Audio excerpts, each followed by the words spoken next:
Atención. Pues antes de ir al corte, estábamos comentando, y yo soy una persona que piensa que nos estamos consumiendo el país muy rápido. Todos los factores que entran en llevar el país a un buen camino, estamos destrozándolo. Y Pepe quedaba de comentarnos, ¿tú cómo ves el país en el 2012? ¿Llega? Desde luego que llega, y no solo va a llegar, Luis. Yo creo que yo me he llegado a preguntar si el fatalismo o si la visión negativa de las cosas no es exclusiva del círculo rojo. Es decir, el que se empapa de la información, el que está más consciente y al tanto de los problemas y por ende los reproduce. Porque de otra manera, ni me explico el triunfo de Acción Nacional en el 2006, ni me explico la eventual posibilidad de competencia que tenga en 2012. ¿A qué me refiero? El PAN, el gobierno federal, tiene perfectamente claro quién vota por él, Y contrario a lo que muchos solemos pensar, este no es un país de miserables en términos mayoritarios. Tan es así que hoy el diario El Financiero publica una cifra que, además de espeluznante, es reveladora en términos políticos. Hoy México está invirtiendo más en subsidiar las gasolinas que en los programas sociales de transferencia económica. En otras palabras, el gobierno federal está gastando más en subsidiar a la clase media que tiene para comprar un automóvil, para usarlo y trasladarse en vehículo particular, que las transferencias que se hacen desde el gobierno al último decil, es decir, dividan en 10 a la población dependiendo del ingreso, ahora pongan el último decil de ingreso de este país. Eso es muy revelador, porque eso es determinar quién te va a favorecer y quién te puede sostener en el poder. ¿Y quiénes son estos mexicanos? Pues son aproximadamente entre 20 y 25 millones, ¿sí?, de mexicanos que no solo votan y participan, sino que en los últimos 10 años accedieron a bienes y servicios, a ingreso, a créditos hipotecarios, que hoy les insertan una premisa fundamental: hay que conservarlo. Y cuando tú creas un nicho de mercado electoral que quiere conservar esa parcela que ha ganado en términos económicos, lo que no quiere es cambiar de partido, y lo que no quiere es cambiar de personaje en el poder. ¿Tú crees que se quedaría con el estatus? ¿No busca el cambio?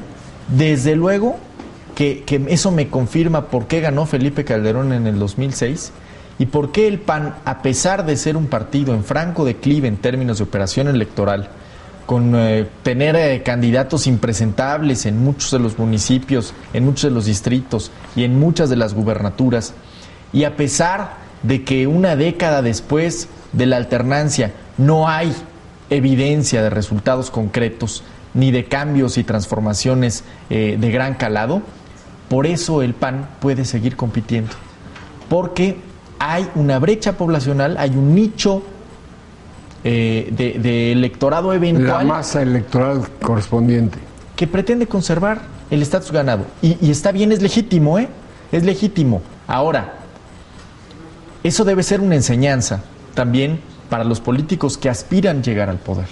Andrés Manuel López Obrador en 2006 se equivocó, porque a estos millones de mexicanos que quieren conservar lo ganado, ¿sí?, los mexicanos que conocen de las crisis económicas y que hoy valoran el poder estar pagando un crédito hipotecario, un crédito automotriz, Andrés Manuel los espantó en el 2006. Andrés Manuel estableció claramente que primero eran los pobres. ¿Y qué crees? Los pobres sí son millones en este país. Son millones. 17 millones en pobreza alimentaria brutal, ganando menos de $2 diarios. ¿Pero qué crees? Hay 70 millones de no pobres, si lo queremos entender así. Y me parece que ahí está la clave para entender el mercado electoral al que nos vamos a enfrentar en el 2012 y no enviar mensajes al aire y mensajes equivocados. En otras palabras, quien aspire a regresar al poder en 2012 le tiene que hablar al mexicano más pobre con el mensaje no de combatir la pobreza, porque ese, vamos, lo venimos escuchando desde tiempos inmemoriales, pero sí cómo combatir la brutal desigualdad en la distribución del ingreso, ¿sí? Sin espantar a la clase media, que de alguna manera y con todos los asegúnes posibles en términos de medición, se ha construido a lo largo de los últimos 14 o 15 años. Entonces, me parece importante decir que este no es un juego de suma cero, en el que los partidos se juegan todo con un nicho o una fracción o una porción del electorado. No hay partido de los pobres ni partido de los ricos. Es una ciudadanía participativa. Yo creo que la del 2012 va a ser una elección con alta participación que determinará si le da el voto o no a la oposición, al candidato que esté mejor posicionado. Hoy pinta Enrique Peña Nieto como aspirante del PRI, o mantiene al partido en el gobierno en función de qué garantías le conceda lo ganado y qué ofrezca para poder alcanzar lo que en estos años no ha sido alcanzado.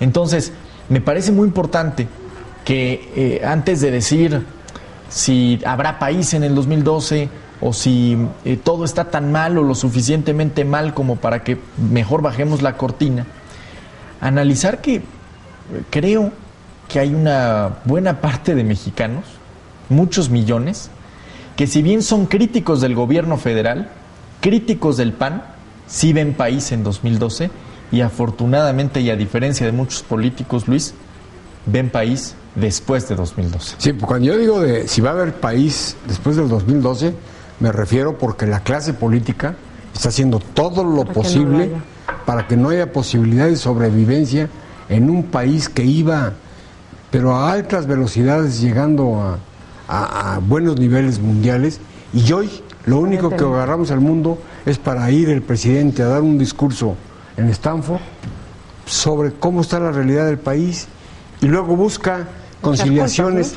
Pero antes de entrarle al tema de los dimes y diretes presidenciales, me gustaría, Roberto, que nos platicaras cómo anda Pachuca, cómo sientes que anda Pachuca, para aterrizarlo en algo que personalmente tenemos interés.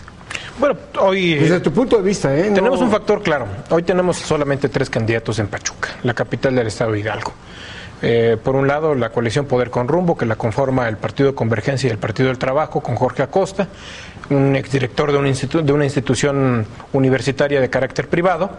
Tenemos a otra candidata que es Gloria Romero León, por la coalición Hidalgo nos une, entre PAN y el PRD, y tenemos otro candidato que es Eleazar García Sánchez, el candidato del PRI, Nueva Alianza y el Partido Verde Ecologista en la denominada coalición Juntos por Hidalgo. Hoy estos 3 candidatos van a pelear la alcaldía del municipio de Pachuca. Hoy, con los datos que he tenido la oportunidad de tener acceso a una encuesta de Gabinete de Comunicación Estratégica, ponen a Eleazar García Sánchez. Esta empresa de León es una empresa seria, es la de Leveno Sainz, es una empresa seria. Y Federico Berrueto, ¿no? Y Federico Berrueto, una empresa seria, pudiéramos decir, en el rubro de la metodología de las encuestas. Hoy ponen a Eleazar García Sánchez 12 puntos porcentuales arriba de la candidata Gloria Romero León, que pudiera ser la más cercana competidora. 12 puntos porcentuales que significan una seguridad de frente al 3 de julio muy amplia, pudiéramos así llamarlo. Nos faltan 15 días para que sea el próximo proceso electoral. El próximo domingo 3 de julio habremos de salir a las urnas todos los hidalguenses, pero aquí hay algo, un común denominador. Hoy el PRI no puede pecar de soberbia ni tampoco de confianza. Si se trata de retener la alcaldía por un periodo muy amplio, que significan muchísimas cosas en la situación política y en el análisis, lo podremos evaluar y valorar. Lo más importante de eso es que el PRI no puede pecar de una confianza frente al proceso electoral. Hoy hay una seria competencia que al final de cuentas la tenemos que asumir como tal, en un escenario en competencia con mucha seriedad, con mucho respeto, con nada de soberbia, que esto implica lógicamente una gran responsabilidad. Sobre todo, hoy me queda claro algo: la figura de Eleazar García Sánchez, que es una figura que se cultivó a partir de la participación de la ciudadanía, a partir de las esferas de las cámaras empresariales, es una característica que el PRI no había tenido por años. La había tenido, sí, vinculada a las planillas como síndico procurador o como regidores habían participado, pero no como un candidato, como un abanderado frente al electorado, encabezando las propuestas, abanderando las propuestas del Partido Revolucionario Institucional, y hoy en una coalición que la comparte con el Verde Ecologista y con el Partido Nueva Alianza. Me queda claro algo, la figura de Eleazar García Sánchez la está comprando y la está adquiriendo la ciudadanía. A mí en lo personal he tenido la oportunidad de intercambiar 2-3 puntos con él. Se me hace una persona que pudiéramos decir muy humana, muy sensible, una persona sencilla, lo pudiera yo llamar, y que eso al final de cuentas le brinda confianza a la ciudadanía. Antes podíamos hablar al inicio del proceso electoral, en el proceso interno, que posiblemente a Eleazar García Sánchez no le conocía la ciudadanía, pero hoy creo que con el ejercicio de campaña ha podido lograr cultivar una esencia que personalmente lo caracteriza, que es esa sensibilidad. Déjame preguntarte algo, Roberto, y lo pongo a la mesa. Sí, ingeniero. ¿No conocían a Eleazar los ciudadanos o no lo conocían los militantes priistas? Porque hay diferencia, ¿eh? Yo creo que todos. ¿Tú crees que los ciudadanos no lo conozcan? Está compitiendo con Gloria Romero ese ámbito de un grupo muy que no era del PRI. Hoy se ve que muchos se están acercando, a lo mejor no van a ser priistas, pero se están acercando a un candidato que le está ofreciendo lo que ellos esperaban que algún día por alguno de los colores llegara a Pachuca. Yo le puedo hablar, ingeniero, que dentro del conocimiento y con la característica de mis desempeños anteriores como presidente del Comité Municipal, pues realmente no conocíamos a Eleazar, conocíamos posiblemente el ejercicio de las cámaras empresariales por la cercanía que muchas veces había en los procesos de campaña. Y la figura de Eleazar García Sánchez está muy vinculada con un sector muy definido de la población, que es el sector empresarial. Entonces, hoy pudiéramos decir que el grueso de la población, más el grueso de la clase política en el municipio de Pachuca, no teníamos una identidad cercana con Eleazar. ¿Pero qué ha identificado a estos dos sectores de la población? La sencillez, la persona, y que al final de cuentas es una persona como ciudadano, al final de cuentas, que ha sido catalogado y que es el eslogan de su campaña. Creo que tiene muchas variables que pueden ser muy explotadas en el ánimo del electorado. Algo muy sencillo y algo que pudiéramos calificar, a la ausencia de su participación en la política, lógicamente no tiene señalamientos, no tiene posiblemente la gravedad con la que otros procesos electorales se han vivido, de que esto es una guerra de dimes y diretes, y hoy Eleazar creo que está vacunado de ese tema. Creo que la participación de él en este proceso electoral, sin lugar a dudas, construye una empatía entre la población, entre el grueso de la población y entre la clase política del partido, que era, pudiéramos decirlo, tiene una característica, es muy celosa de sí misma.